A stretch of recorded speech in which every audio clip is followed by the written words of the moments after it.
এটা কাটল না ফাটার জন্যে এটা একটা টেকনিক। পাকা কাটল পড়লে ফাটি যাবে, ধরি নামাও যায় না।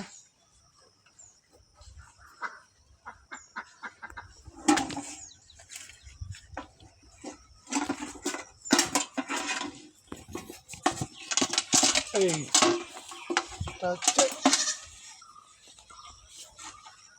টেকনিক, এগুলো হলো দেশি বুদ্ধি।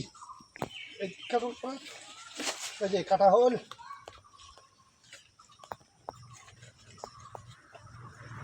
দেশি উপায় হিসেবে চলবে। হ্যাঁ মুখ যে কি ইয়ে করে দিচ্ছে। তো ওই এটা হচ্ছে কাতল,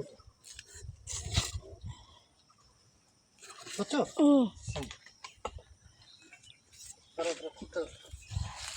আরো কাতলটা নামেছে তো।